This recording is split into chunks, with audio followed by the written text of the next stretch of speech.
Perhaps I should feel some twinge of guilt at all I have done, but I've had little time for scruples.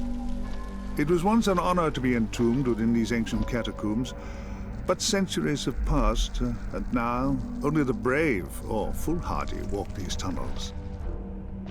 Perhaps I'm the last living soul here, although I'm far from alone. This is not my story, although I am the architect of what transpires. A conspirator in the ruination that threatens the heretic kingdoms, and the most unlikely of alliances that might yet save us all. Perched atop an ancient stone plateau, amidst the red sands of the Outlands, lies the city of Thole. Centuries ago, it was a major garrison for the Gerulian Empire, and there may even have been a settlement prior to this era. These days, Thole is a city of thieves and outcasts.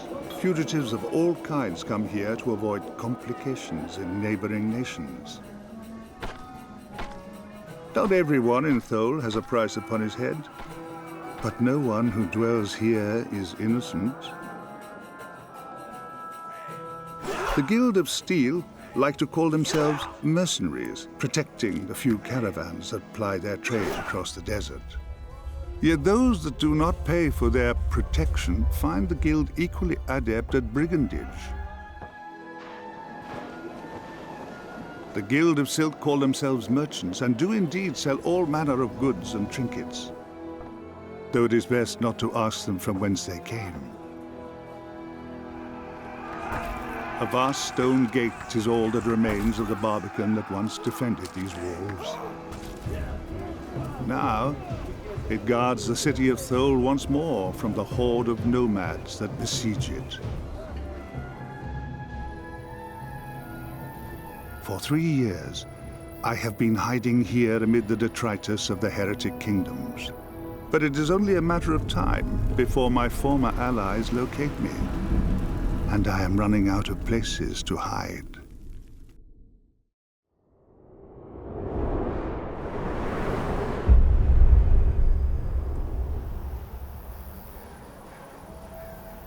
The blasted plains of the Outlands, perhaps the most desolate place in the heretic kingdoms. According to legend, this was once a great lake, but when the great rift was torn open, the water drained away, leaving only parched mud and sand. The desert stretches out as far as the eye can see, broken only by stone crags worn by centuries of sandstorms. The Outlands have long been infested with undead, since all who die amidst the dust soon reanimate, unless their body is disposed of carefully. This attracts large numbers of slavers to the region, particularly those strange crocodilians known as Sebekan, from the mysterious lands beyond the burning wall.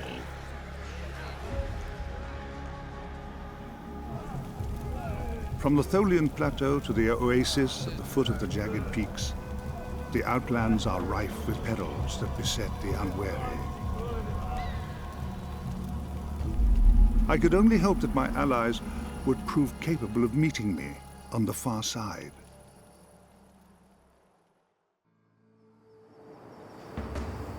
The jagged peaks stretch from the borders of Corwenthe to the Eastern Ocean, 1,000 leagues hence. The mountain range protects the northern borders of the wolf tribes of Temuria, but they rarely set foot in its passes. From the Outlands to Temuria, only one route can safely be trod: Broken Spear Pass. Griffins roost high atop the craggy ridges, and may fancy a lone traveler as an easy meal for their young. Worse horrors lurk in the dark places, unseen by any mortal eye.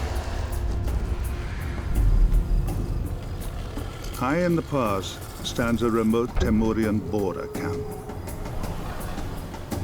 Few who are not of the wolf tribes pass beyond into the Temurian wilds. I could only trust in the ingenuity of my accomplices to gain admittance.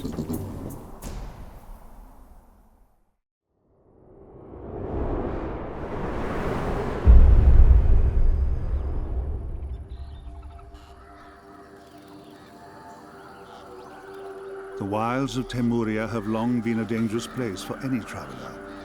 But since the accession wars, the situation has worsened. Whereas before Temurians were proud of these vales and glades, now a terrible curse lies upon these ancient forests. Of this calamity, I can claim no responsibility. The Conclave brought this doom upon its own land, an act of desperation at the close of the last war. My sole expedition across the Temurian wilds was challenging, even for a superior mage such as myself. But even I would not wish to traverse this forsaken greenwood now. The final curse of the Conclave has warped the indigenous animals and elementals in ways I do not yet understand. And werewolf anarchists, seeking the fall of the Conclave, conspire in forgotten strongholds to return Temuria to its untamed past. With Zar as their guide, my allies might just be able to reach the city of Duratir.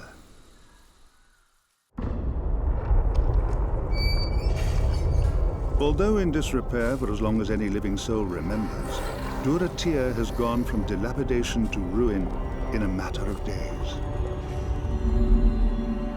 Werewolf berserkers, goaded by their anarchist kinfolk, seized the ziggurat of the sun, an ancient palace from before the wolf tribes won their freedom. The Temurians say that Duratir tends the fires of the sun itself. Unquestionably, their shamans have a certain flair with brimstone and molten rock. With the shamans of the Conclave ousted, however, the inexhaustible power of the city's volcano falls upon Duratir itself.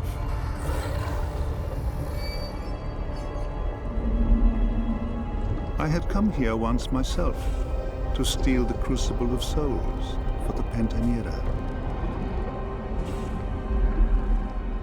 It had not been easy for one of my kind to deceive the ancestral spirits that guarded this artifact, but by guile and artifice, the cauldron was mine. Now I had cause to regret my lust for knowledge, for we would have been in far less peril had the Crucible of Souls never been taken. What can I say of that space between dimensions that Temurians call the Tree of Worlds?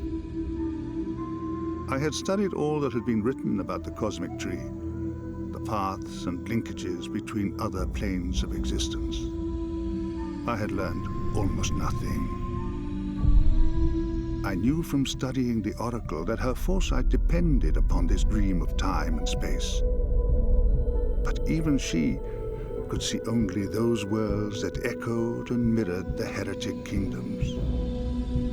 The ethereal tendrils between the planes of existence bound them together, each world oblivious of its myriad brethren beyond. Beneath it all, the roots of the cosmic tree, where the terrible serpent worm had slumbered for eons.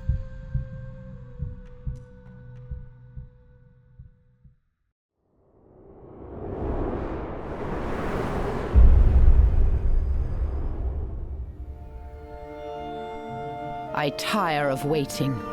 I was never one for patience.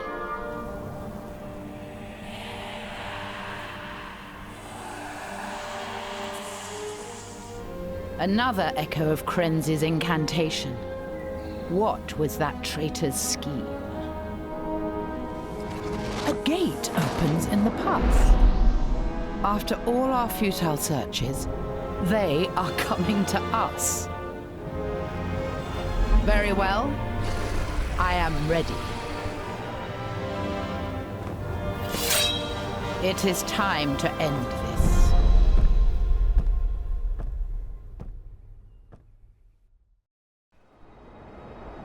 The Sundered Shield had long been Corwin's prime defense against invasion and incursion.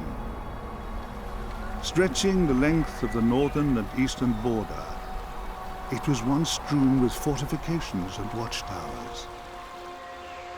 However, since the end of the Gerulian Empire, and even more so since the fall of the theocracy, Corwin's military power had dwindled.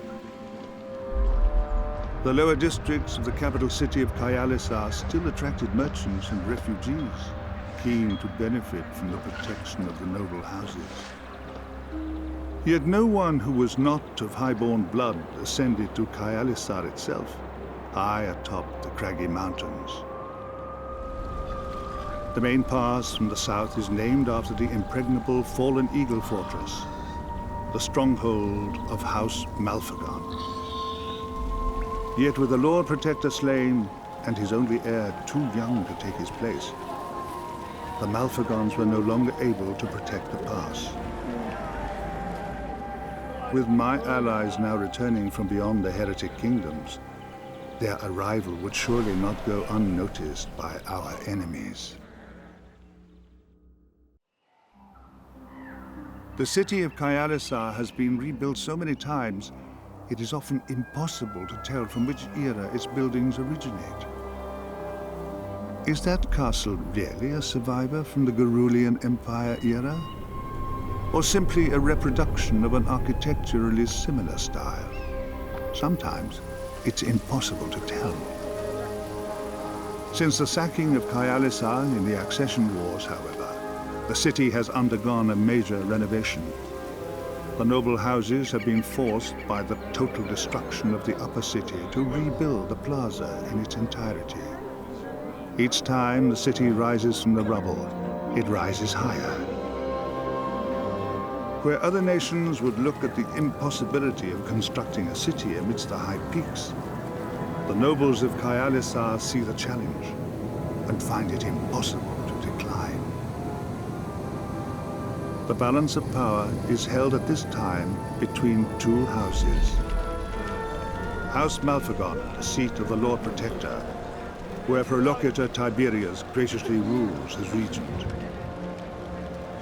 House of the Eagle, one of the oldest families, now in the shrewd hands of its matriarch, Cyrene Akdar. Only the power brokering of House Zofti, the Courtesans Guild, has held the uneasy peace in Kyalisar in recent years. But for all the bickering of the noble houses, no one doubts that the real power lies with the Inquisition and the Pentanera that control it. What would I not give to gain back my library and the Civil Mage's Villa? But alas, I must trust in my allies to learn what our enemies are scheming.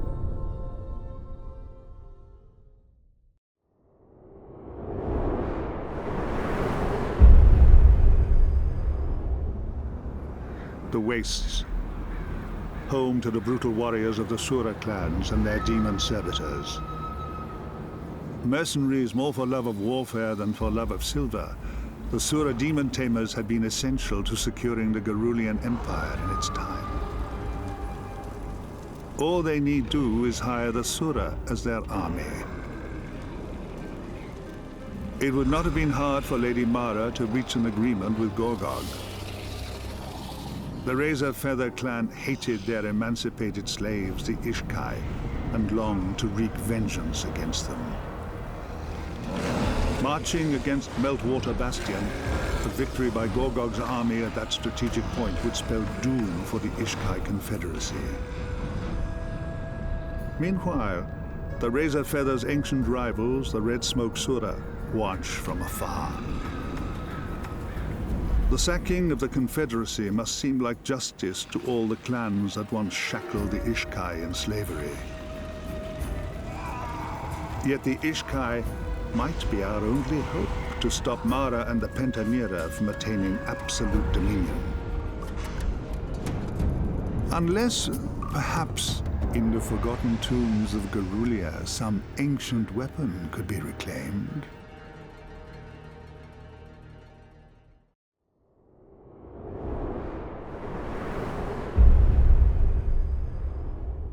Never before have I seen a hellgate of such magnitude and ferocity.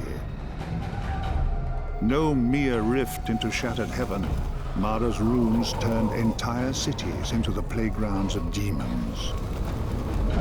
Yet it was not the demons I feared, but the threat to the mortal realms itself. Mara must be stopped, but whether we are strong enough to resist her, even I cannot say. The heretic kingdoms destroyed, supplanted by hell itself. It is not the ending I had wished for. Yet in the Eye of Worlds, I see another path, and this story is far from over.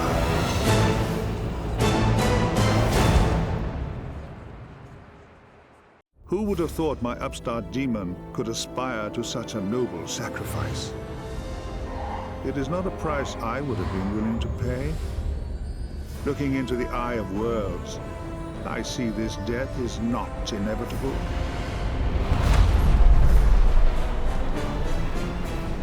But the price of avoiding it may be more than anyone is willing to pay.